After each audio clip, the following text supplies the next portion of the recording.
Hello दोस्तों, नमस्कार। Welcome to my YouTube channel. दोस्तों, आज हम डिस्कस करने वाले हैं IRC Indian Railway Catering and Tourism Corporation Limited के क्वार्टर टू के रिजल्ट डिक्लेयर हो गए हैं। ये भारत सरकार की सरकारी कंपनी है जो रेलवे से रिलेटेड है। सबसे पहले मैं आपको बताने वाला हूँ कि रिजल्ट स्टार्ट करने से पहले आज बोर्ड की मीटिंग हुई और उसमें डिसाइड किया गया कि ₹5 इंटरिम डिविडेंड दिया गया है, ₹5 पर शेयर का। और उसकी जो रिकॉर्ड डेट रखी गई है वो 21 नवंबर है। 21 नवंबर के दिन अगर आपके पास शेयर है तो आपको इसका बेनिफिट मिलेगा।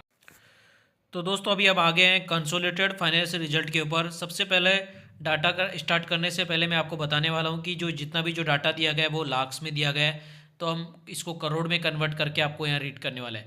सबसे पहले हम स्टार्ट करते हैं रेवेन्यू फ्रॉम ऑपरेशन। मैंने आपको पहले ही बताया था दोस्तों कि रेवेन्यू फ्रॉम जो ऑपरेशन होता है वो किसी भी कंपनी का मेन और कोर बिजनेस होता है। अदर इनकम के अंदर वो फ्लक्चुएशन होती रहती है, वो कोई स्टेबल इनकम नहीं होती या फिर उसका स्टेबल बिजनेस नहीं होता है। वो किसी भी तरीके से इधर उधर करके जो बिजनेस जो पैसा कमाती है उसको हम अदर इनकम के अंदर काउंट की जाती है, अदर इनकम में काउंट की जाती है। लेकिन रेवेन्यू फ्रॉम ऑपरेशन से जो होती है वो कोर बिजनेस होता है। जैसे आपको पता होगा कि जो आईआरसीटीसी है वो किस फील्ड में काम करती है, रेलवे सेक्टर से रिलेटेड है। तो इसका जो रेवेन्यू फ्रॉम ऑपरेशन है वो पाँच मेनली चार इसके जो मेन बिजनेस हब है उसमें से पहला जो आपको देखने को मिल रहा होगा वो है कैटरिंग सर्विसेज। जो आपको रेलवे के अंदर जो ट्रेन्स होती है उसके अंदर जो आपको खाना प्रोवाइड करती है उसको हम कैटरिंग सर्विसेज बोलते हैं।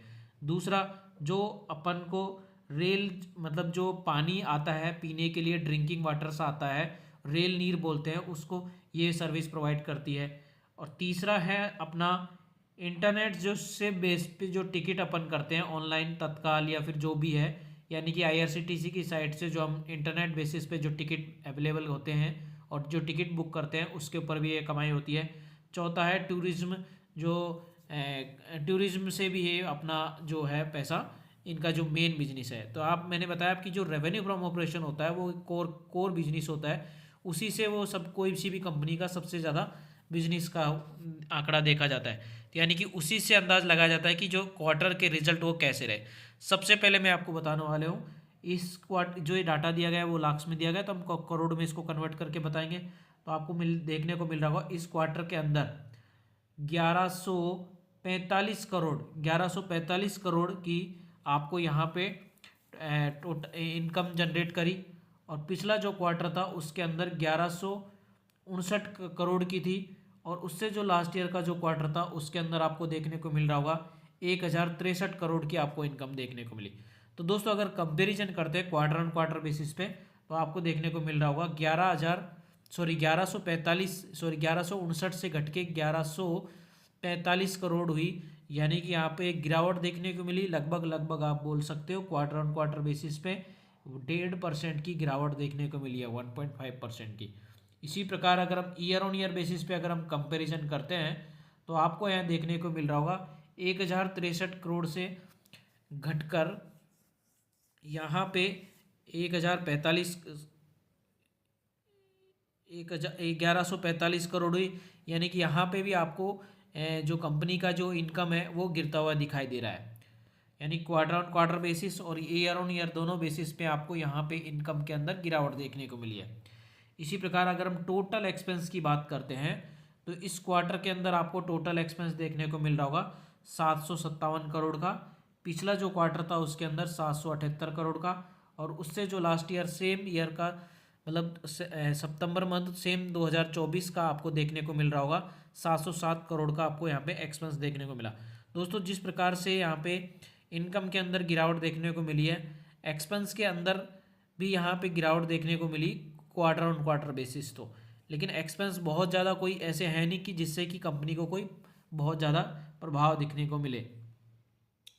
प्रॉफिट अगर आप बात करते हैं कि प्रॉफिट लॉस बिफोर टैक्स अगर हमको प्रॉफिट देखना है तो आपको ये देखने को मिल रहा होगा Q2 के अंदर 457 करोड़ का, Q1 के अंदर 442 करोड़ का, और लास्ट ईयर का जो क्वार्टर था उसके अंदर में 416 करोड़ का आपको यहाँ पे प्रॉफिट बिफोर टैक्स देखने को मिला।